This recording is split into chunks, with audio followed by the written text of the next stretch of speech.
just threw down 2 days live stream. A little happy hour, a little dinner. We got an event planned, Q4. Yes. Stay tuned. Yes. We're going into the events business. Robbie, Andy, the boys. Shout out. 2 straight days, live stream straight from permissionless to Rollup TV. Coming for the #1 spot. Don't wait up.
See you around the timeline.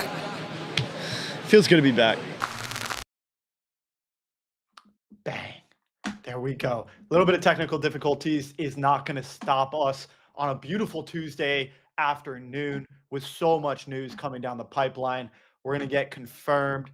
We've got so much action to bring you guys today. I'm super, super stoked. And man, what a guest lineup.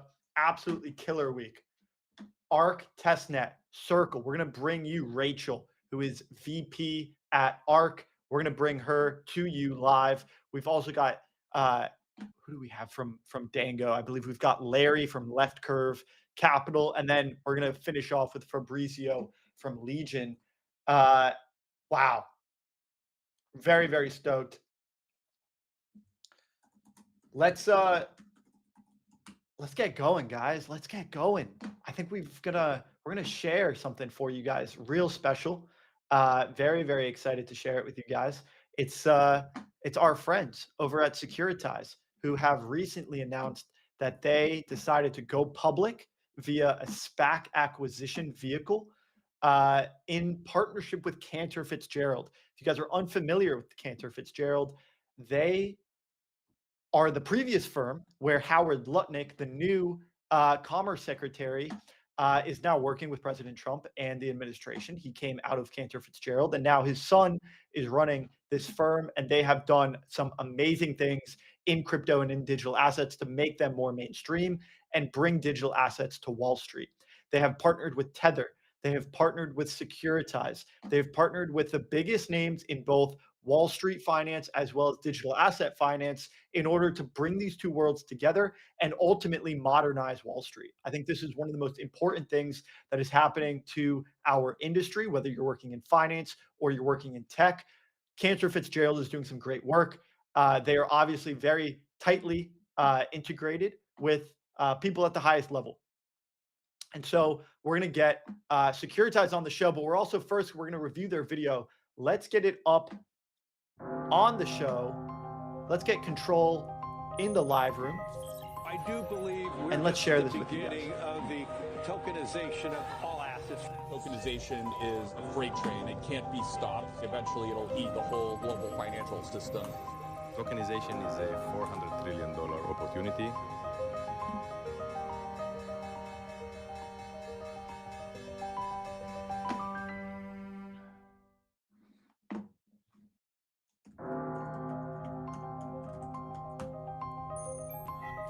I do believe we're just at the beginning of the tokenization of all assets. Tokenization is a freight train. It can't be stopped. Eventually, it'll eat the whole global financial system. Tokenization is a $400 trillion opportunity. Incredible video.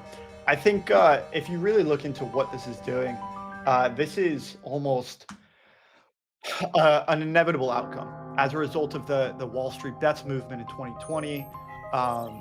There's Beyond Meat that is surging, has a 14x. There's secular moments and categories of fervor in the market. This is a multifactorial situation. We've got so many factors as to why this is taking place. You could credit financial nihilism. You could credit running economies hot, as well as federal governments and central banks not really caring that inflation is unanchored. And so I think if you're looking at what we've got here when it comes to the modernizing Wall Street movement, I expect this to really accelerate in the coming months and years. Tokenization and blockchain is a fundamental change to the way in which we conduct finance. And this is generally what we're calling the Wall Street modernization movement, which is to modernize Wall Street and generally, as Securitize puts it, tokenize the world. They've gone public as a means of getting closer to Wall Street. Obviously, they have crypto native ties, and this is going to be a great opportunity to sort of build a bridge between these two worlds as they collide. I imagine that Securitize will be at the center of these two worlds. So shout out to our guys over at Securitize. Huge congrats to them. We've had Carlos on the show multiple times. I believe we're going to have Carlos on the show again sometime very soon, maybe this week. And we're going to hear about how this deal went down and what this means for both Wall Street as well as what it means for the tokenization movement. Big things. We've got a great show for you guys today. We're going to speed run through the first segment of it, but then we've got Rachel coming over from Circle and ARK. We're going to get her up on the show very soon. They recently announced their testnet. They had a lot of day one partners.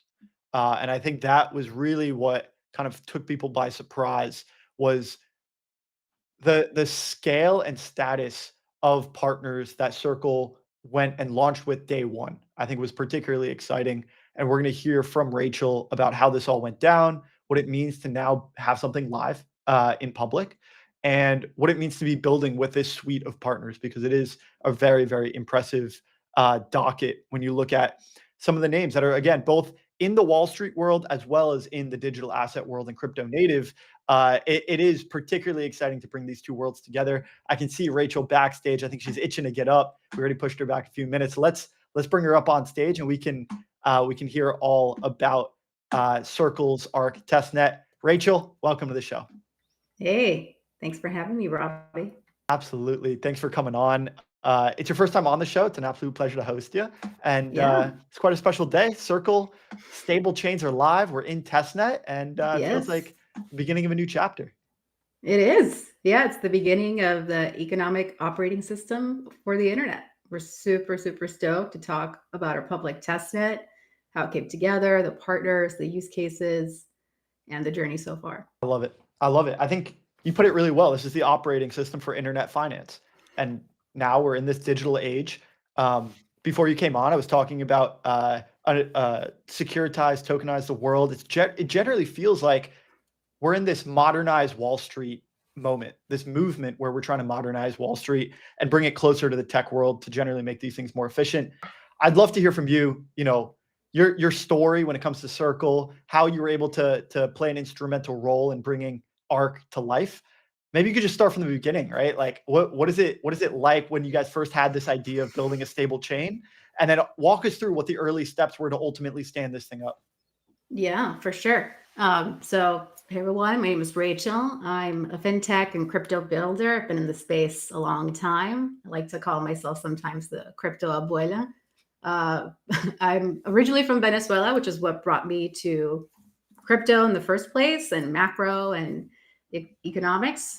I lived through these experiences that you all see in the papers, right? Economic collapse, stable coins, and Bitcoin. So that's where I started my career. I started in Wall Street trading FX. Then I went to start a startup. It was called Trigger. It let you trade with rules and finance. And we did, crypto triggers. And my co-founder, Adrian, is actually our engineering lead for ARC. So I'll get to that in a moment. But, that led me to Circle. So I met Jeremy, early on in 2017. So it's been 8 years. And so, Trigger was acquired by Circle, and I've been at Circle building USDC for 8 years. And, saw firsthand how we, went from Bitcoin to stable coins, scaling stable coins. We're now, over 300 billion in circulation. And in that journey of scaling USDC to dozens and dozens of blockchains, we kept on encountering the same problems over and over again with partners and institutions. And we kept a list, I'm on the product team. So we kept a list of, all right, how do we solve these problems to being these partners and these builders on chain? And so, it's been many years in the making where we knew that we always wanted to launch our own blockchain. And, now for the last few years, we're building ARC, and it's really a continuation of Circle's vision and mission of enabling the frictionless exchange of value. But this time it's purpose-built. It's purpose-built for the internet financial system. It's purpose-built for stablecoins, tokenization. You just talked about tokenization and commerce. And so, ARC is here. ARC is here now. And it's a layer 1 blockchain, EVM compatible. It's, you aim to unite the real world economic activity to really bring that on-chain innovation with the existing real world economic activity. And it's really designed to meet the needs of developers and businesses really building on-chain. So we're focused on building net new value on-chain. Love it. I mean, you guys have had such an integral part of the on-chain world, the digital asset world, rely on Circle and USDC for such a long time that you've become entrenched and instrumental in the space. Yeah. For a while there was a kind of a running joke that Ethereum was a layer 2 on Circle, which I found pretty funny. And now you've decided to kind of go in this direction where, like you said, it's an L1. It is EVM compatible, so you've got some compatibility and composability with the rest of the ecosystem, but it is an L1. Could you describe what went into the decision and the product choice of choosing to build an L1 versus something like an L2? For sure. And we debated it a lot on the team. So, we just thought that the requirements of the traditional financial systems and the partners and the services weren't really being met with the existing, blockchain systems, and in particular with L2s. So here are the problems that we wanted to solve: unpredictable gas fees, crypto volatile tokens, unclear accounting rules. Every time when you talk to a partner, these things come up. These are clear pain points where, ETH and SOL, they have to hold it on the balance sheet. They don't know how to transact with it. And, it causes pain points just to get it in their treasury operations, let alone to then expose it to their customers. They have to start doing all these abstraction SDKs. Settlement times was unclear. And this is, the point about L1 or L2, where it's, for every blockchain, it's very difficult to tell, to crisply say when a block is finalized, when a transaction is clear, defined, and reversible. And so we really wanted to zero in on this clear definition of settlement finality. With layer 2s, it's really challenging to do that, right? You have the provers, the sequencers, the things, and we tried to explaining that to bank CFOs, and you could see their brain is just whoa. So a clear, crisp definition of settlement finality was important. And then number 3 is, proof of concepts are fine, and public blockchains are great for many things. But once you start to scale B2B flows, corporate treasury, sensitive trading applications, payroll, they need private systems. Today's financial worlds are not interoperable, but they're private. And the existing privacy solutions today are usually add-on. They're either a protocol or a private ERC20. And for L2s, there's no escaping that. The state is still public on Ethereum.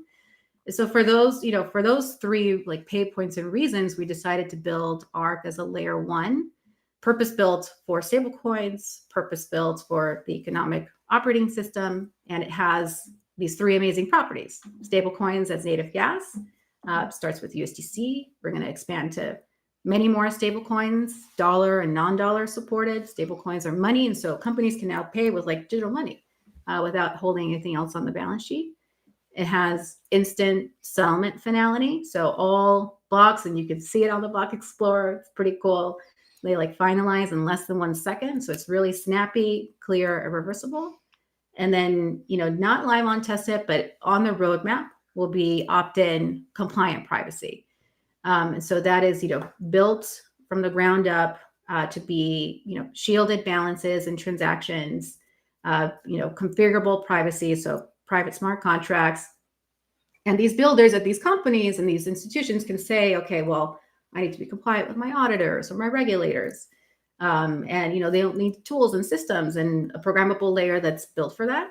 So those are the core features that really we think are going to unlock adoption more broadly for more stablecoins and tokenized assets to come on chain. I love the focusing around privacy. And I'm not sure if you've seen Zcash recently, but there's a broader wave of people that are really becoming interested in privacy. And I think it's important as stablecoins become more and more popular and entrenched and just widely adopted. We're going to see a fuzzy line between stablecoins and CBDCs. And I know Europe is already kind of going in the CBDC direction. And people are going to want to take privacy into their own hands. And like you said, it's opt-in. You're not going to force people into it, but you're going to give people the option if they choose to enact that privacy.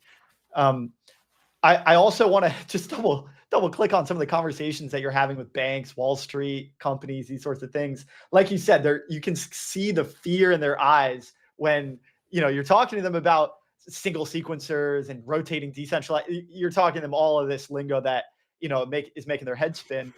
Were they did they try to understand? Did they put a head of digital assets or head of tokenization kind of nominate someone to really like just fully immerse themselves in this? Or were they like, when you start talking that language, they go, no, that's not us. That's not our world. We'll let you focus on that. We trust you to make those decisions, but we're not going to go into that world where we aren't as familiar. It's really evolved. And so like, I've had these conversations for many years at Circle. I would say maybe 3 years ago, it's like the digital asset innovation team, the Think Hub, and you start there and they're really trying to bring the proof of concept to life and educating. But since the start of the year, like the demand is there, and the buyer persona who is like really advocating for stablecoins and public blockchains has changed. So now we are speaking to, the head of payments, the head of corporate treasury, the head of policy. Many of the new fintechs have now head of stablecoins. And so the conversations like immediately shifted because we have the buy-in of the decision makers and the business owners at the table. And they really want to understand because, their customers are asking for it. Their boards are demanding a stablecoin strategy, an AI strategy. And, they come to Circle to have these conversations, to offer the platform. And now we have ARC that we can, better explain how it all work at the programmable blockchain layer. Was there an inflection point where you were talking to these people and like you said, they maybe weren't the head of payments or head of policy or these department heads at these major institutions? Was there an inflection point where that changed? Now you've started to find yourselves in the rooms with the department heads, able to really move and shake and talk to the decision makers? Yeah, I think this summer with Genius definitely was the inflection point. That when they know that it's law, a lot of it's de-risked. And they see, big name brands and AI companies and fintech companies and public companies. I think our public IPO this summer also helped. So it's just, a wave of major change in public markets, legislation, but also the technology. Like the technology's solid. Yep. Like you have advancements of privacy, you have advancements at the wallet infrastructure, you have advancements just in liquidity and stable coins. And so it's those three things this year are the puzzle pieces for us to really, take advantage of the moment. And the ARC testnet couldn't really come at a more perfect time. Yeah, I completely agree. I think it's a really relevant comment that we actually just got here in the chat. Who's this? They say Ryan Boylan says, what is happening is not once in a lifetime. It only happens one time. Hope everyone is paying attention. Appreciate you guys for launching ARC. I think it's great. I think This is continuing the evolution and the proliferation of blockchain technology, ultimately becoming deeper and deeper into the financial system until it subsumes the financial system altogether. And this is what we know and expect when we operate with money in the modern digital age. I'm curious how you're thinking about the go-to-market for ARK. I think, as you know, a lot of the USDC is currently on Ethereum, as well as Ethereum L2. Some of it's on Solana, but there's billions and billions on these other L1s. Will you see, is there going to be a push to try to bring the USDC over to ARK? If so, what does that look like? If not, why not? Yeah, so this goes to the use cases that we're really interested. Like what is day one of mainnet? What is the ARK, no pun intended, of ARK in itself? And we're really interested in this concept of a global liquidity hub, right? And so like USDC and other staples are highly liquid, they're proliferated across many blockchains, and leveraging ARK as a stablecoin liquidity hub, where it leverages the fast finality. So all transactions finalize in less than 1 second. It has the deep liquidity of USDC, of the on and off ramps, first and foremost. Like we have a breadth of on and off ramps across third-party distributors, but also our first-party GSIBs in Brazil and Mexico, Asia, US, Europe, and the interop that we have, which is with CCTP and Gateway, that already powers around 90% of the multi-chain transfers. We want to leverage ARK as the liquidity hub for any developer, any business, any user, and any institution to go to and from ARK seamlessly, right? Like we acknowledge, like not all applications are going to live on ARK. Not all assets are going to live on ARK, but what we can do is to leverage it as a liquidity hub. So, you can have like your stables sitting on ARK, and we'll be able to go from 1 second, 1 cent, 1 click to and from any USDC supported blockchain. Do stable swaps, do FX, which I want to talk about the partners that we have bringing on board with the asset issuers. And that's sort of like a go-to-market value prop that we think is really missing in the space. Is, L1s tend to be silos, and ARK is not that. ARK is truly meant to like enable the money to flow across blockchains. I remember Jeremy came on our show and he spoke to my co-host Andy. I was unfortunately not on that one, but I remember a really strong takeaway that they both had from the conversation, which was they want USDC to be everywhere. They want it to be like Netflix. You can watch on your phone, you can watch on your laptop, you can watch on your TV, you can watch all these places. And USDC should be the same. It should be ubiquitous. And it makes sense because you've already gotten distribution through all of these L1s. You're going to have ARK be the hub, but you're going to have your tentacles into all these places. That makes a lot of sense. I also want to talk about the partners, because all these partners will help in some way, shape, or form with distribution or go-to-market or operations, all these sorts of things. And you guys have amazing partners, day one partners that are starting to roll out on testnet and eventually mainnet. Just to set the scene a little bit more before we get into the partners, I had Tony from Ubiquity come on the show last week, and he described stable coins as these little bundles of joy that you pass around and banks love them because they're able to do FX when they go in and out of these different stable coins. We were kind of discussing the stable coin fragmentation that can happen as everyone seems to now have a stable coin. And so when you're bringing banks on, it makes a ton of sense now to kind of think about these as they're clearing in and out of USDC as well as other stable coins. So I'd love to get into the banking relationships and the partners that you have coming on day one. Maybe you can just rattle off some of the highlights. We don't want to leave anyone out, but I'd love to hear from you as a product person. What is your perspective on the real fundamental partners that you think are going to reshape the way that we're thinking about finance on chain and off? Yeah. So super excited. Like we're seeing such an incredibly diverse group of partners come together over the last few months, and from global GSIB banks to payment companies to your DeFi, marquee builders, stablecoin issuers, and capital markets participants. These companies, when I look at them just face value, they manage trillions of assets. They have huge money flows, power billions of transactions. And, I think you said it, like it's the uniqueness of Circle that can bring this new emerging ecosystem together to start exploring testnet. and power the ecosystem economy. So we're announcing over 100 plus partners who are exploring testnet with us, and they range from capital markets. So Apollo is a great example. They want to bring private credit funds that have access to potentially better liquidity, because we talked about the liquidity hub.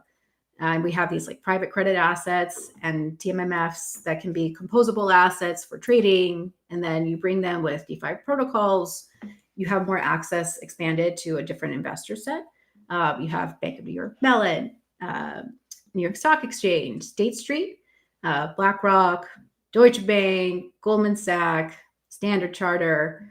And that's, like in the banks and assets category. When you talk about the global fintechs, and the big enterprises and like the Web 2s, Brex, Ramp, Cloudflare, MasterCard, and Visa, right? Like those hard networks are going to start settling between their merchant banks and stable coins, exploring doing it on Arc. We talked about the asset issuers. So, none of this works if you have no assets. And so the first assets that we're focused on are stable coins. And this is dollar stable coins, so other dollar stable coins, but also non-dollar stable coins. So there's really been a lack of, other, USDC like high quality fiat stable coins in different jurisdictions. And we're announcing, 7 or 8 today: Australian dollar, Brazilian real, Japanese yen, Mexican peso, Philippine peso, Canada. And so once you have those, high quality asset issuers, then the ecosystem starts to emerge, so they can be embedded into the developer ecosystem. They can start doing swaps with Curve or new perps exchanges, and then those are the hedging primitives that then the payment companies can use. So we're just super excited to be marrying the best of DeFi, the best of crypto, the edges of on-chain innovation with these Fortune 500 big enterprises that are there at the door, ready to experiment. It's incredible. You guys have been such a pillar of the industry for so long. It must feel really good to see it come to fruition. Yeah. I mean, as a product builder, like there's nothing like a launch day, right? Like, this is a test net. It's exciting. There'll be many versions of test nets, different features. But I'm just really excited to get builders on this. Quick plug, go to arc.network, check out the docs, start deploying your contracts. It's available for testing. Give us feedback on X, on Discord, wherever your crypto finds you. I love it. As a builder, there's nothing more that you want to see the thing that you built get adopted and see it get used and start to get that feedback and build that feedback loop. That's, as a builder, that's exactly what you want. Quick question on the geographical stablecoin launches. I saw, I think it was your head of legal, head of policy out in DC. I believe it was DC with the Fed payments conference that happened recently. The stablecoin super cycle, as we're calling it, is really integral to this administration and maintaining and encouraging and increasing dollar homogeny around the world. So when you kind of balance these two things, how do you think about the right balance to strike between US dollar denominated stable coins and some of these more regional stable coins that aren't in the US dollar? How do you kind of square, how do you balance these two worlds? Yeah. I mean, global, like stable coins are now, what is it, 300 billion, and dollars is 95, 96%. If I was a betting woman, like, I don't think that's the ratio that's going to be the same over the next 10 years. Like the dollar, it still dominates in major parts of the world, but there's billions of people that use other currencies day in and day out. And, we're going to start seeing a shift of like global, market cap for stable coins go away from dollar denominated to also local dollar denominated, right? And that's, for payments, for liquidity, for FX, like that's going to happen over some curve.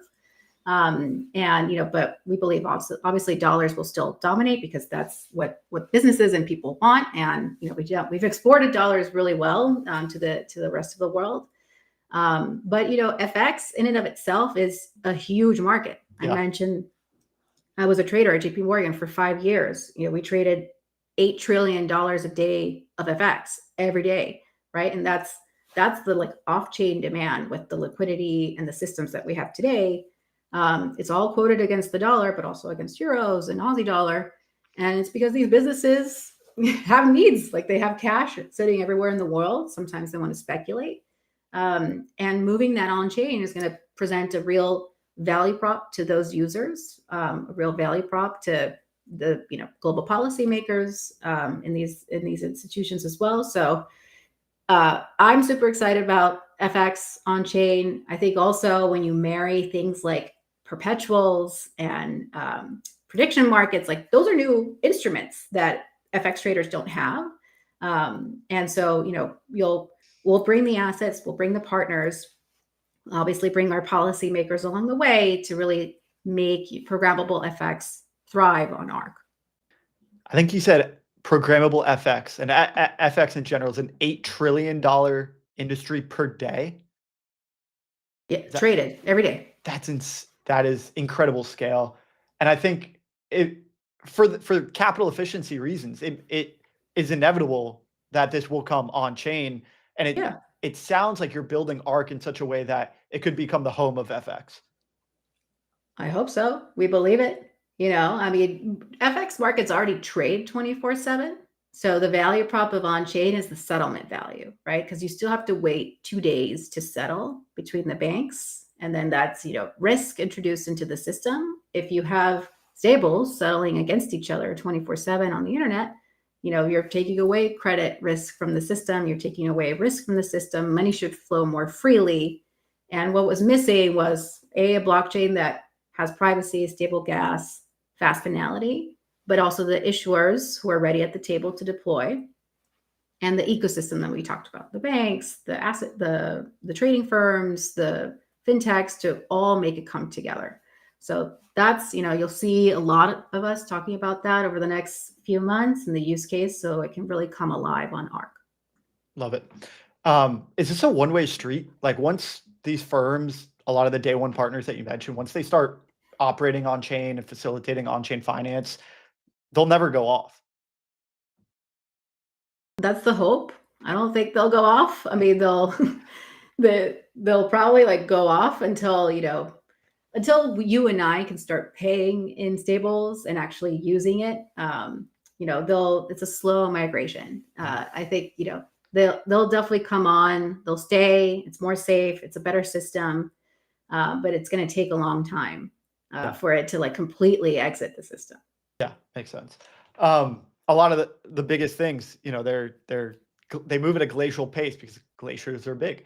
And this is a big movement. So it takes time to steer the ship. Rachel, I know we're coming short on time. Last question I have for you. Circle is predominantly known for USDC. Now you guys are rolling out ARK and you're rolling out some of these more regional backed stablecoins. What's the future of USDC look like? How will it change? How will the demographic of it change? The dynamic of how it's used? What can you say about what comes next for USDC, given the excitement and the hype around ARK? Yeah, I mean, I think you'll see us continue to do the things that have worked for USDC very well, right? So we talked about it early on the show. My mental model is USDC is like Coca-Cola, right? Like our job is to make it so that anywhere in the world you can reach, and you have USDC there, just like Coca-Cola. I personally like Diet Coke, but same saying. So more settlement banks, more on and off ramps all over the world, in the places where it's hardest to reach, more blockchains. So USDC will always be there, interoperable, more distributors. So working with these great companies to integrate USDC so that they can then expose it on behalf of their customers. I'm excited to see how USDC as a native gas in a blockchain really comes alive, right? And so, I call it the silent unlock, right? When stable coins are gas, you sort of just dismiss it and say like, oh, so what? But it's to me, it's kind of like a ChatGPT moment where it just fades in the background, and then users are like, oh, everything just works, and it fades in the background. And so, you'll start to see like a lot of use cases with USDC, with privacy, with credit, expanding credit on chain, and just, doing what we do best, which is making, dollars liquid on the internet. Yeah, incredible. Rachel, thanks so much for joining. Really, really appreciate it. We've already seen the power of USDC. We know what it can do as a collateral mechanism for perps, for other elements of on-chain finance. It really feels like this is kind of the beginning of a new era as USDC continues to proliferate and ARK comes online. Congrats again on the testnet. Thank you so much. Thanks for having us. Go check out ARK, ark.network. Absolutely. We'll see you next time. Thanks, Rachel. Bye. Love it. All right. Rachel is good to go. We are going to keep things moving along. I mean, it was just tremendous. I think we've had a couple of people from ARK and Circle on the show, but I really appreciate having Rachel on as a product person to talk through, some of the things that are happening on ARK as they're rolling out the go-to-market, talk about what some of the story was like as they were setting up the idea, and as they really started to bring this idea to life. I think it was really, really cool to hear that story. All right, next up, we've got Larry. We're going to switch gears here. Larry's super crypto native. He is not working at Circle or another regulated agency. He is at Left Curve Capital. He's at Dango. We're going to be talking about Dango. We're going to keep this one pretty loose, off the cuff. Just keep it pretty chill, pretty conversational. Our fund is an advisor to Dango. We might just keep this as a brainstorming session and kind of get some updates on what's going on over at Dango and trying to think about what's going to come next as they gear up for mainnet. So I believe Larry is in the backstage at the moment. Let's bring him up on stage now. Can get going. Larry, welcome to the show, brother. Hey, Robbie. Nice to be here. Absolutely. Appreciate you coming on and getting set up. Man, it's been quite a ride. I mean, you guys have started building. You've been building for a few months now. Mainnet is sort of on the horizon. It's not quite around the corner yet, but it's on the horizon. And it's tumultuous market cycles. I mean, trials and tribulations. There's twists and turns all around. Man, maybe you could just I think it's your first time on the show. Let's introduce Larry to the people. Who is Larry? Yeah, so I'm a founder at this project called Larry. I'm the founder of this project called Dango. You're the founder of Larry. Yeah, well, to be honest, I was pulled onto this live like 10 minutes ago. We didn't plan to do this, so it was like I don't know. I'm just going off script, improvising everything. So Dango is a upcoming layer 1 blockchain with a DeFi focus. So our team is building the first few applications on the chain. That's going to be a spot exchange, a perps exchange, and a prediction markets. So our goal is the goal is we want to bring back the old vibes of the 2020 DeFi summer. If you're new here in the crypto space, that was, in my opinion, the best 6 months to 1 year period in the entire crypto history. The amount of innovation was insane, and it was fun, and everybody made a lot of money. I think you're absolutely correct. Hopefully. I think thinking back to that time frame, look, they might have lost it 6 months later, but during that window, the DeFi summer window, there was nothing better. Larry, before we get into Dango, we get into why you guys are building a integrated perps and prediction market. You speak about DeFi summer. I was there. A lot of our listeners and our audience was there. How did you get into crypto? When did you get into crypto, and how did you get into it? And then ultimately, where did you find yourself in DeFi summer?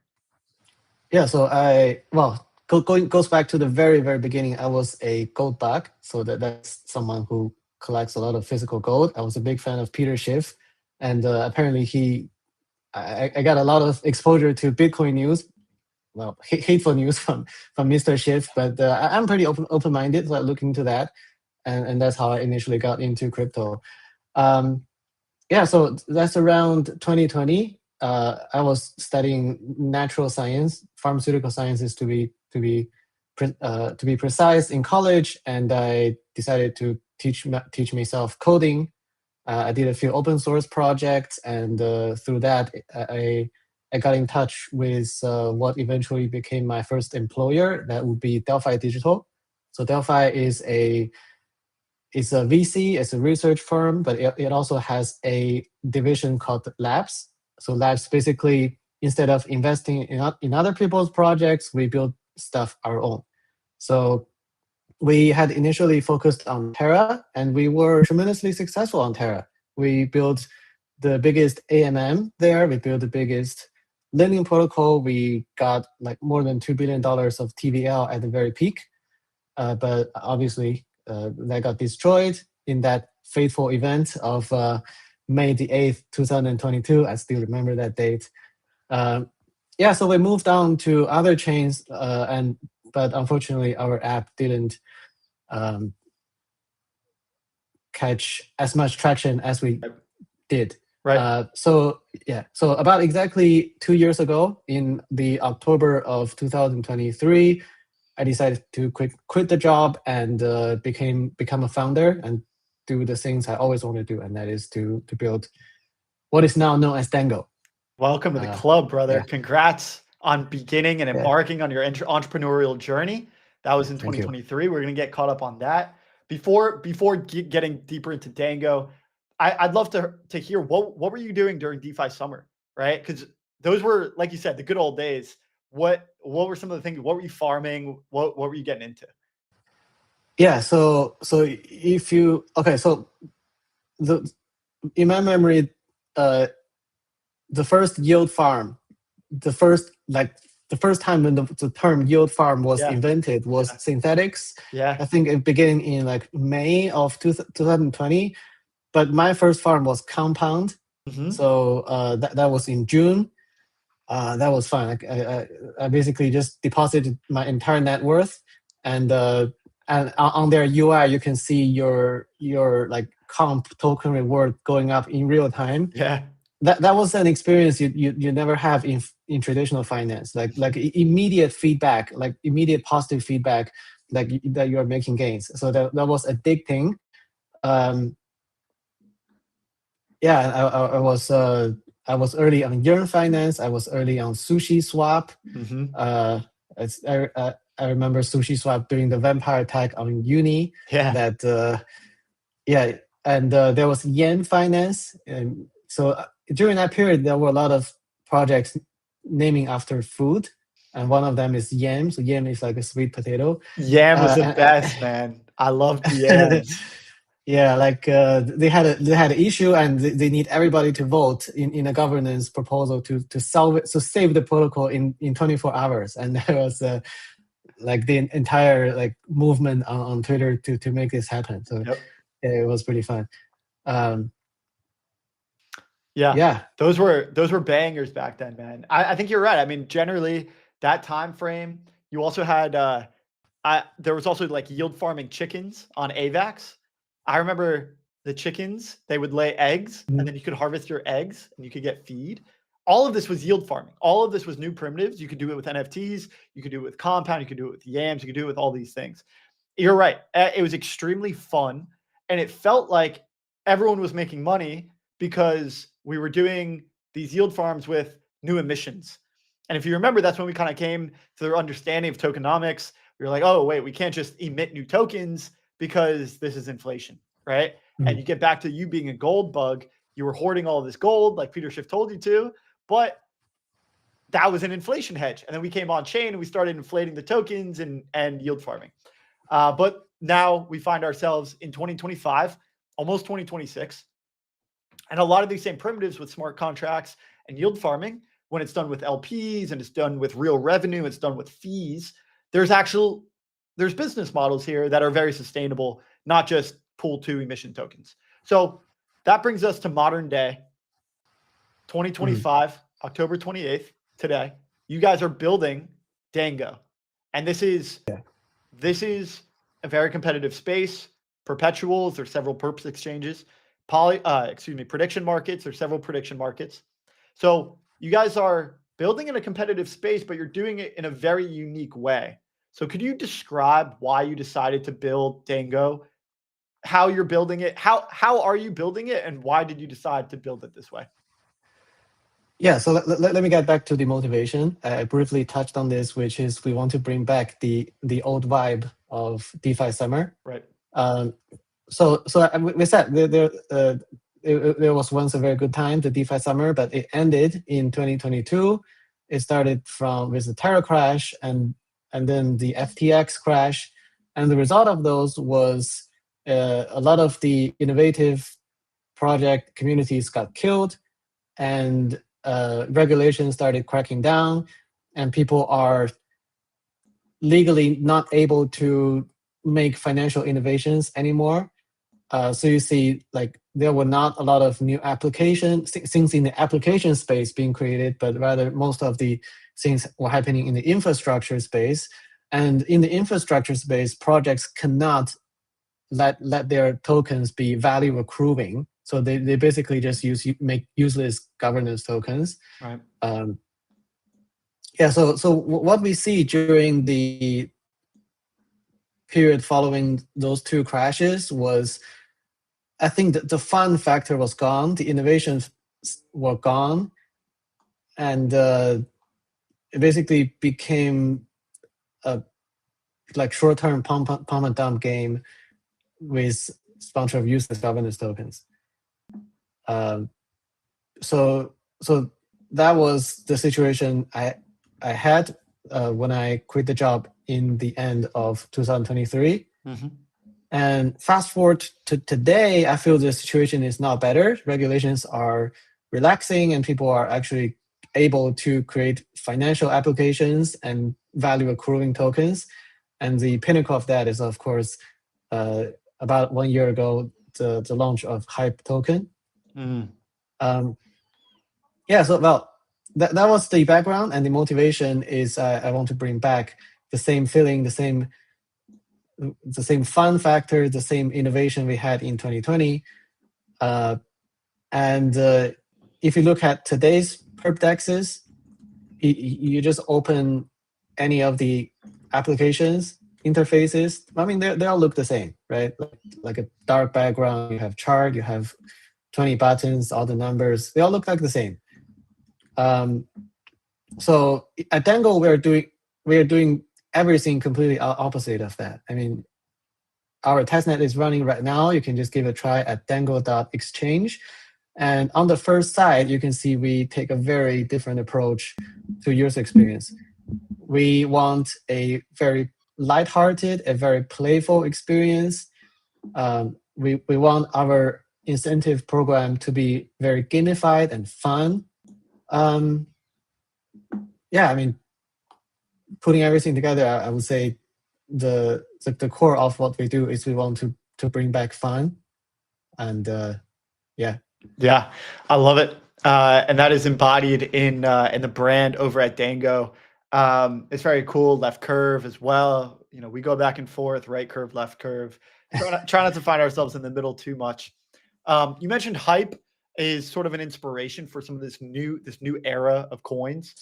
Was there any other projects that you felt, you know, okay, these guys, they're doing it the right way? Hype was a good example, but any other ones that were part of the inspiration to do things a little bit differently? Well, to be honest, I don't feel anybody comes close to Hype at this point. I mean, Hype has set a very high bar. I mean, nowadays, if you like you drop 10% of airdrop to users, and everybody's going to say, oh 10%, Hype drops 30%. So we are taking. So I highly admire everything Hyperliquid does. They're basically doing everything right until this point. They have pretty much not making any mistake. So we're going to model ourselves after their success story. We are going to allocate a very significant portion to community. by that I mean 50 to 60%. And Wow. by community, yeah, well, Hyperliquid has, I think they airdrop 30%, and they have a similar quantity for season 2, season 3. Yeah, so we are going to do something similar. And when I say community, I'm not saying like ecosystem fund. Right. Like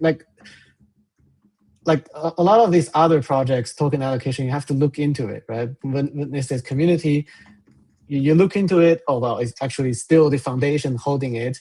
Supposedly they will use it for community's cause, but I mean, in many cases they give that to market makers. Market makers will do whatever shady things they do. So we're not doing that. A principle I live by is transparency, and when I say community, I mean tokens actually in the hand of people who use our application. And that's it. It's as simple as that. Yep. I think, generally teams will realize this. This is a full circle moment, right? Because back in the era that you're talking about, DeFi summer, right? You remember 𝘗𝘂? Oh yeah. So speaking of 𝘗𝘂, in the very initial post, I announced Dango in November last year. There's something I said. I said our token supply is going to be 30,000 tokens. So that's very different from every other project, which goes for like high supply, low price per token strategy. I thought about going the complete opposite. We go a total supply of 30K. People didn't get it. I think there are a lot of new people in this space. They don't know the reference. Where does the 30K come from? Well, that's 𝘗𝘂 Finance. 𝘗𝘂 Finance was the very first fair launch project. The solo founder Andrei 𝘗𝘠🦁 literally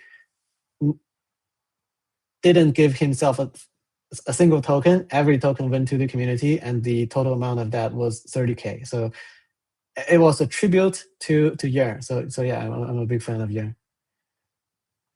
Man, we've had Andre on the show, and it was just so mind-boggling to think this guy was behind 𝘗𝘂. He was behind really the 3-3 solidly fork, all of this, the VE tokenomics. Now he's got Flying Tulip. This guy is such an intense thinker and has such a way of putting these things into code that it was incredible just to hear the way in which he thinks about tokenomics, and he thinks about, going into the game theory and the math behind some of these financial primitives. And you're right, 30,000 tokens. It was the first fair launch coin. What we saw was that we saw this change, right, from the original ICOs, and then every once in a while back then you would get kind of this high flow FDV, but it wasn't really that era quite yet. We had fair launch coins, which took off. 𝘗𝘂 started it. And then we had the whole high FDV, low float, which is basically the same thing as, having $10 billion token supply, because you try to make your token as cheap as possible and then run it up to $1, and it's predatory on retail. And now you're coming back. You're coming back and you're saying low token supply, high FTV is great. Everyone wants high FTV, but you want it to be a runner. And so you could end up with a token that's 5, 10, 100,000, in price as a result of doing this. What other tokenomics lessons have you learned? Like you said, you're taking from Hype, you're taking from 𝘗𝘂. How else do you think you're going to evolve the tokenomics of Dango? And generally, how do you think you're going to utilize this token within the protocol so that it's not just a useless governance token like you talked about earlier? Yeah, so I want to keep it simple. Well, I can talk a lot about what I do not want the token to be. Okay. And a lot of those negative examples are from an ecosystem that I spent the last few years in. That was the Cosmos ecosystem. Yeah. So Cosmos made a few very big mistakes on how they do their tokens. There is the perpetual inflation that was proposed back in the Cosmos white paper. So the tokens are going to be inflating forever, depending on like how many people stake their tokens and other factors. Tokens are used for governance, and governance are very commonly like a shit show. And another thing that is criticized by a lot of people is that the tokens that are being vested or being unlocking during that process, they can be staked and they earn staking reward, and the staking reward can be sold. And of course, a lot of the VCs and team took advantage of that and dumped on the community. So I was in that ecosystem for a very long time, and I hate all these things I saw. So what I decided to do is, well, we don't want any of this. We don't want staking. We don't want governance. We want to keep everything super simple, and that is, we're just gonna use a big portion of our protocol revenue to buy back the token. So there's no staking. Token will always be liquid in your wallet, and will always be accruing value from the success of the protocol. This said, Hyperliquid use 97% of all their revenue to buy back. We're probably going to be a more realistic, because I feel pumping up token price on the one hand is important, but on the other hand, we also need to build a treasury, because we're building a margin protocol that has financial risk. So it's in our best interest to have a treasury to prepare for all the crazy situations that happen in the crypto market. So I have not decided on the specific numbers, but let's say half to buy back, half for like an on-chain insurance fund. But yeah, the idea is we want to keep it very simple. There's no distraction, such as staking or governance. Basically, yeah, just a token that is always liquid and always accruing value. That's the idea. Sorry, Robbie, I think you're muted. This is the benefit of building in the modern day. That you can kind of leapfrog a lot of the existing infrastructure that has been in play, and you have the benefit of hindsight. You can see, oh, this went wrong or this went right. This is what we should incorporate into our new product when we go live. And so you have the benefit of looking at all these other projects and picking out the best parts. Now, I want to talk about what makes Dango a little bit more unique. And you mentioned at the top of the show, you said Dango is a combined perpetuals and prediction market. What? So there's spot, there's perps, there's prediction markets. That's going to be our first-party applications. We're also going to be growing as an ecosystem of developers doing third-party applications. Beautiful. Okay. Now, spot, perps, prediction markets. Is there, like, these are three things that capture a lot of the trading activity that occurs on chain. Is there going to be interplay between these categories? Yeah, so that's actually something we are doing uniquely. Now, if you are on Hyperliquid, you have a spot account and you have a perps account, and those two accounts are completely segregated. There is no commingle between your spot position and your perp position. And that can be a very negative thing. For example, if you do delta neutral trading, that means you long on your spot and you short on your perps. You have net zero exposure to the volatility of the asset price, and you will be farming the funding rate during the process. So delta neutral trading is very inefficient on Hyperliquid because your spot holding and your perp holding do not collateralize each other. So what might happen is the price of the asset go up. You supposedly will have net zero exposure, but because your spot and perp do not share the same margin, your perp may be liquidated when the price go up if you don't always watch closely. So something we're doing uniquely is we are going to have a unified trading account that takes all your positions under a single margin system. So that's a single account for spot, for perps, for margin loans, and probably not prediction markets. Depending on how our risk framework works, I think unlikely prediction markets will go into that. But if you LPing in a vault, in a market making vault, or in any third party yield farms that we decide to support, all those positions will collateralize each other. So these will unlock capital efficiency, enable new trading strategies. So this is something that we only see in the centralized exchange space. The exchanges that I know having this are Bybit and Backpack and the former FTX, but you don't see this in the decentralized space. So yeah, we're going to be, that is just one thing they're doing uniquely. Yeah, I love it. As we wrap up here, there's a couple of minutes left, but I'm curious just to get your take on prediction markets, because this has been all the rage as of recently.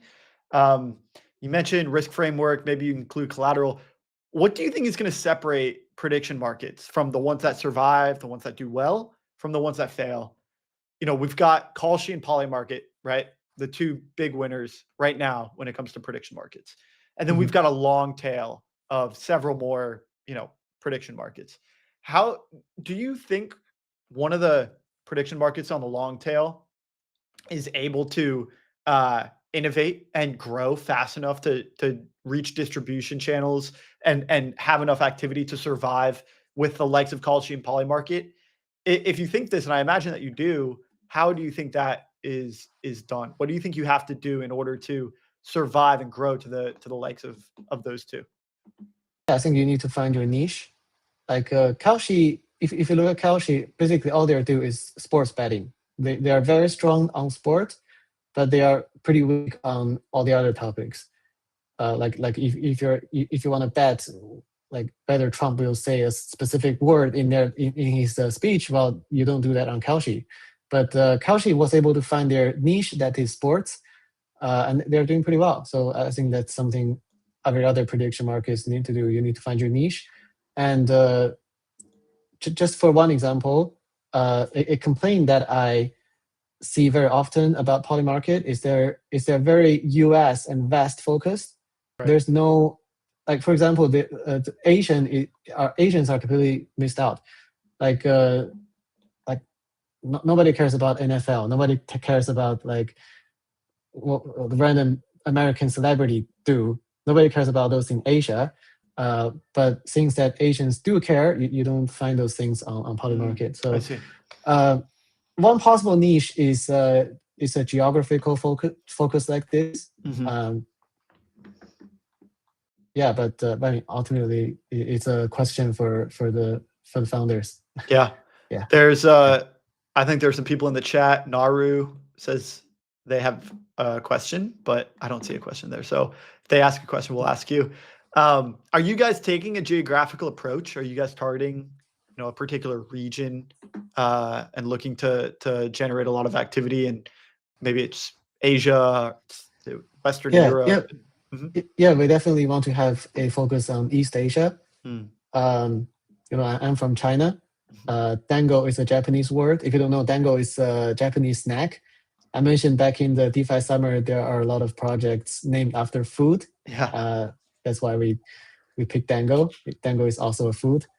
So we are going to have an initial focus on East Asia. We are growing partnerships and KOLs in Korea, in Japan. Love it. Absolutely love it. I think you guys are fitting the vibe very well. You've chosen a brand. It's very playful. From what I know about East Asia, which is not very much, everyone loves toys. They love games. I was just in Korea. I was also in Singapore doing some of the Asia conference things out there. And there's such a fervor, such an excitement around a lot of these things that are happening in crypto and digital assets. I think you guys are in a really great spot. Okay, Naru, first question. Man, you're never gonna believe it. You're never gonna believe it. They're asking about TGE. Naru, go ahead. If you have anything to say about TGE, please go ahead. Yeah, TGE realistically is going to be in mid of next year. So that means around June, I suppose. Okay, there you go. That's more alpha than most people give on this show. So, Larry, it's your first time on the show. You're already off to a very hot start. thank you so much for coming on. It was an absolute pleasure. We'll see you come on again in mainnet, maybe a few months down the line. And it's been a pleasure working with you so far, man. Yeah, thank you, Robbie. Talk to you soon.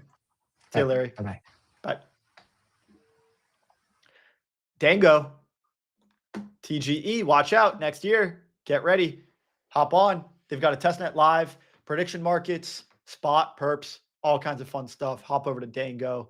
Let's see. I believe Larry is 𝘬𝘬𝘀𝑥 on Twitter, and Dango, I'm sure you can find on Twitter as well. Next up, to wrap up the show today, we've got Fabrizio. Fabrizio is the founder of Legion. Legion has had some very, very cool deals come on as of recently. So we're going to bring Fabrizio up. He, I believe, is behind the scenes now. We're going to bring him up on stage. So let's bring him up. I think there's tons of things happening on Legion, as well as in the ICO space as a whole. We saw last week, Jupiter came on. They said they're launching an ICO platform. Echo is acquired by Coinbase. Just all across the docket. Very, very exciting times for these ICO platforms. Fabrizio, man, welcome to the show. Thank you very much for having me. And my lord, what an exciting time it is for ICOs. Dude, it's huge. It's absolutely incredible, man. You guys called it. You guys skated to where the puck was going. You saw this months ago. You guys started building. You built out a platform, and now you're at the top of the category, and you just see more and more people join. Yeah, absolutely. And I think the year's not out yet. I guess being in the position I am, I'm privileged to a lot of information that has yet to become public. And I think especially this, the rest of the year will also be very big for ICOs, for crypto in general. And I think what it goes to show is, the space is legitimizing. A lot of players are very interested in watching this space closely outside just our own kind of crypto pond as well. Yeah, man, that's very, very cool. It's a crazy thing, dude. You come on, you say you have alpha. You're not going to share? You're not going to share this privileged information with us? Unfortunately, bits and pieces I'm heavily under non-disclosure agreement for, and I'm sure I'd get into a lot of trouble for doing so. But I'd say that, yeah, there's a lot of things moving, especially in the United States. You'll see will come to fruition, not just from us, from many players as well. And I think, yeah, there's crypto is definitely back and coming on shore. And ICOs are very much back as well. Oh, wow. The rumor mill is just cranking away, brother. It's cranking away. If I had to guess, I imagine World Liberty Finance is going to be launching an ICO platform, but we're not going to be going in that direction. What I want to ask you about, Fabrizio, is deals. Like, without thinking too much about the future and like what's coming up next, if you can't share, I want to talk about what are some of the recent deals that you have had on Legion since the last time we spoke was just a few months ago. What's been going on? Give us kind of an update as far as what deals you guys have seen come through Legion. Yeah, definitely. I think maybe just before we double click on that, it's probably good to start off kind of our thesis on sort of capital formation in general. So when we first started, I think when we were initially talking, the whole core idea of Legion is how do we take the same two-way opt-in private markets, bring it to public markets. Very fancy way of saying, much like, you'll sit down with VCs, they'll write a financial capital check, but they'll also bring other value like brand recognition, introductions, network, whatever it is. We want to take that same thing and then bring it to public markets, which means basically enabling founders to kind of select their public cap table, i.e. retail investors and angel investors. Earlier this year, we sort of pivoted and realized we've always been focused on regulation. One of the first movers to make a run under MiCA, Merchant Crypto Assets Regulation in Europe. And we could see that would actually unlock traditional channels, and we very much expected the future to play out as it is. So we figured it's much better that Legion actually plays more akin to an underwriting role, much like in IPOs. You have like a Goldman Sachs and they'll underwrite a deal. They're not called a stock launch pad, right? They're investment bank and underwriter, where we would horizontalize, not sure if that's a word, the service where we can connect a bunch of different, more traditional distribution channels. So I'd say for Legion, we've kind of revamped this. The first distribution channel we announced was with Kraken, which has been quite huge. The first project we did was Yield Basis. Super bullish project. It was grossly oversubscribed. I think originally there was only 2.5 million allocation on Legion. First 24 hours, 197 million plus was deposited. A lot of unhappy people not getting allocation, but we'll take for you as the learnings moving forward. And then, yeah, we're going to announce this next week a few of the other sales to come in that domain. So we'll have some consumer apps, which I think are super interesting, and then some more traditional real world type plays as well. Dude, I love it. I love it. Yield basis is the one that I wanted to ask you about.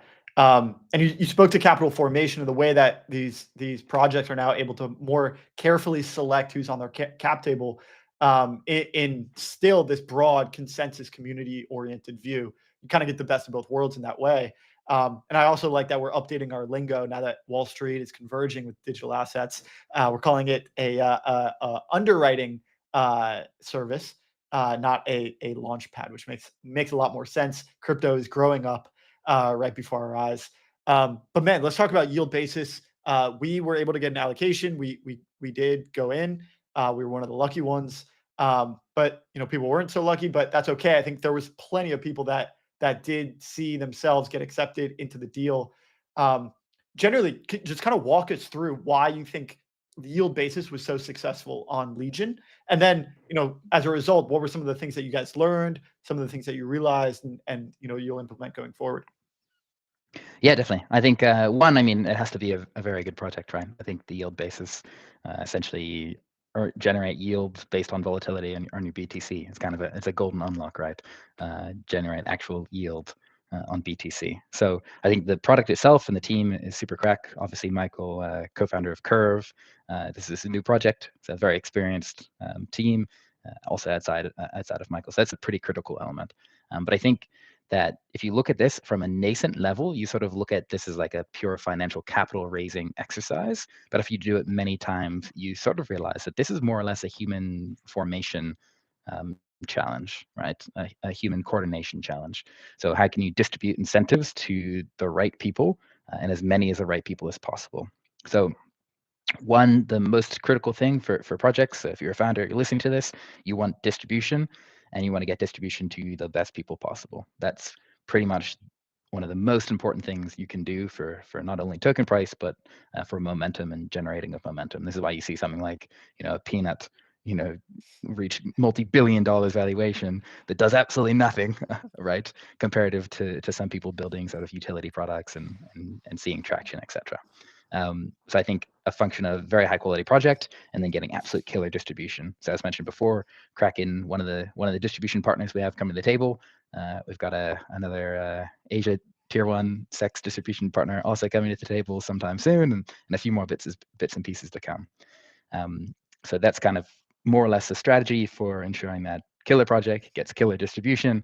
And then the second bits and pieces, sort of a lot of the learnings we took from that sale. I think it was only originally like 2.4% of people got allocation, and then we ended up doubling the allocation up to just under 5 million for Legion. So 7% of people end up getting allocation, which is still not many, but I think there was 67,000 plus users applied for allocation, 196 million plus deposited in under an hour, which again, super bullish for the idea of on-chain capital formation and what the space can do. We think that being on-chain is 10x tech improvement, global by nature, it's programmable, it's on 24/7, right? Super cheap settlement fees, anyone can participate. So that's very bullish signs. I think a lot of the things that came out of that is, we'll probably introduce this idea of a green shoe option where if there's sufficient demand, we can kind of even increase the allocation significantly more. And also just being probably a little bit more transparent upfront on exactly how to unlock particular allocation. There's originally a concern is, we didn't want to open up how we kind of like filter out symbols and do all those bits and pieces. But yeah, moving forward, a lot of lessons learned. We're here for the people, and we'll be improving to move it forward. Yeah, man. And what do you think about some of these other deals that have just, not even just on Legion, but just the idea that ICOs are coming back? Is it just friendly regulation? This was always the best way of getting capital formation, or is there another kind of piece at play that you think is leading this charge and the reason that ICOs are coming back? Yeah, I think, to be honest with you, from a first principles perspective, the superpower of tokenization is coordinating real world behavior at scale. And as I alluded to before, this is more or less a human coordination challenge. And I think if you look back at the history of crypto, right, originally started sort of mining was the best way of distributing incentive alignment. And then not many people know, 2013 was actually the first ever ICO, Mastercoin. And then when, Ethereum ran their ICO, became more popular, and then you sort of had the ICO meta kick off. That was a next level mechanism of incentive alignment, right? Regulation came in, there was the 𝘗𝘳𝘃 report. SEC actually came in and said, okay, these things are actually securities. We need to regulate them. And that's kind of how you saw this divergence to mostly private markets, all the early stage capital formation. And then the public stuff kind of shut down. So then we sort of moved to different metas, some fun, some short-lived, 𝘗𝘠𝘦𝘴𝘂 in DeFi summer, a different distribution meta. You had the airdrop meta kicked off by Uniswap. Then you had the points meta. And I think people realized that the most effective distribution mechanism out there is in fact token sales, right? Because you front your own capital, you have a different psychological relationship with it. You bring in different psychological biases, loss aversion, a diamond effect, etc. And I think that because regulation has come back and said, okay, there's now clear guidance to do this, and soon there's clear guidance in the US, the biggest capital market in the world, right?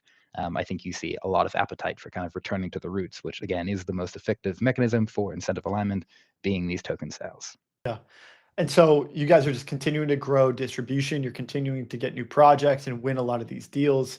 I'm curious, another meta that's kind of going on right now is M&A. I saw a couple posts about this, mergers and acquisitions. And generally, when we think about capital formation, this is kind of like another level to it. It's just businesses investing in other businesses rather than retail and community investors investing in one another.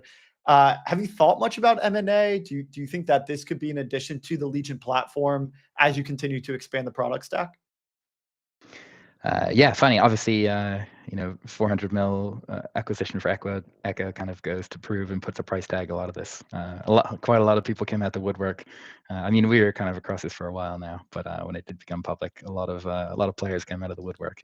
And I think, like I said before, it really legitimizes the space. It goes to show that this is something that is here to play.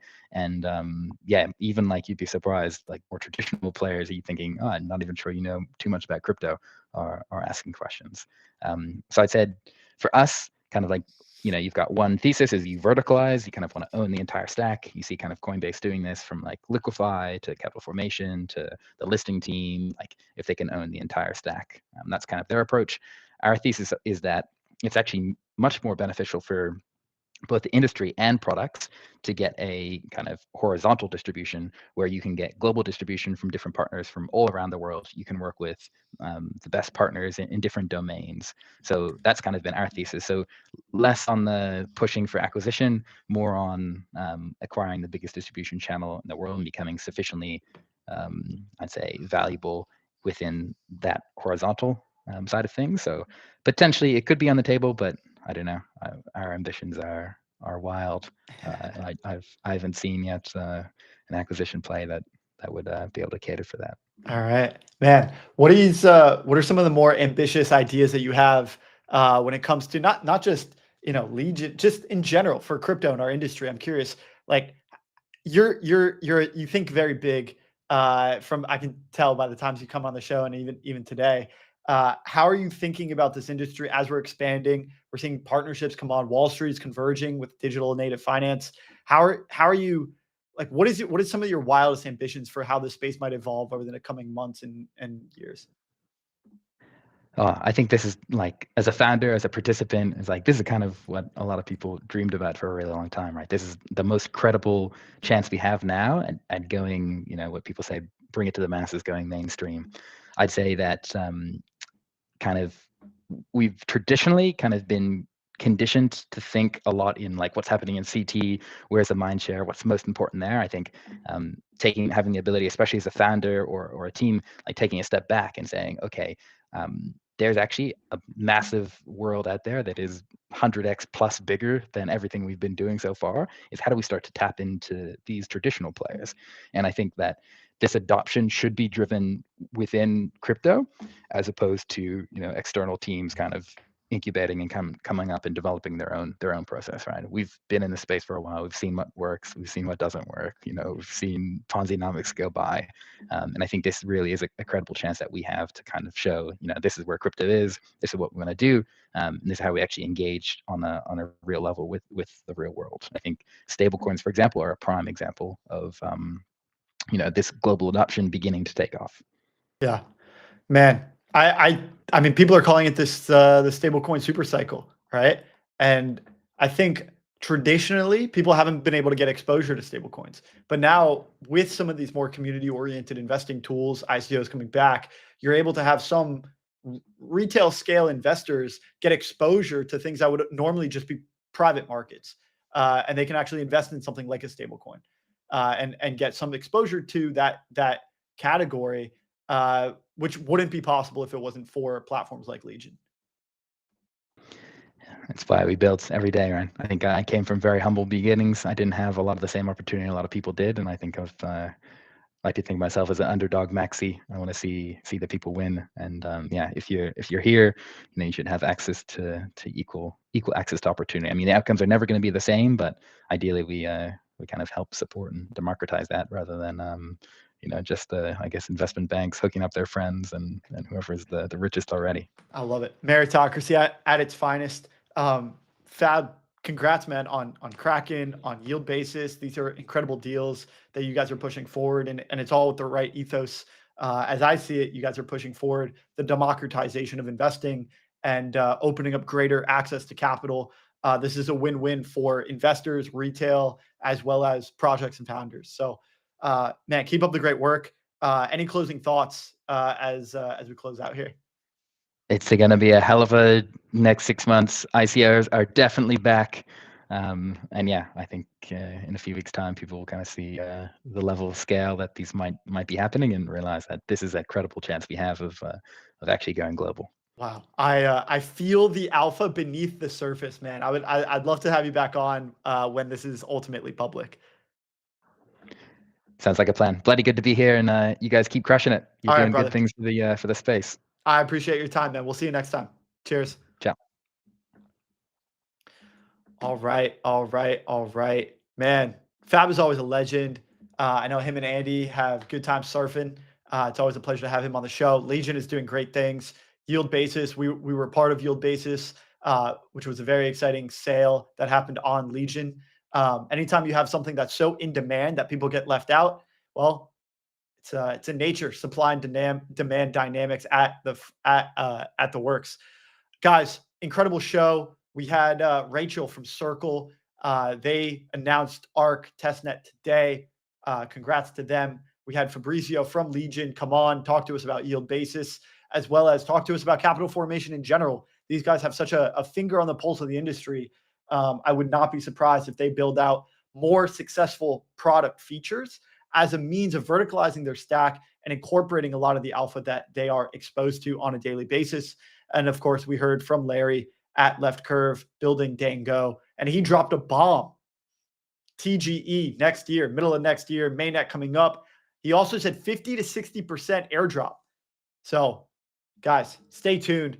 We're going to keep the alpha flowing, and it's going to continue on Rollup TV. It's never going to stop. We're going to be alpha dropping so that you guys can stay up to date on the most important things happening in crypto, on digital assets, and everything that you guys need to capitalize on the opportunities at your fingertips. I'm Robbie. It's been an absolute pleasure, and we'll see you next time on Rollup TV.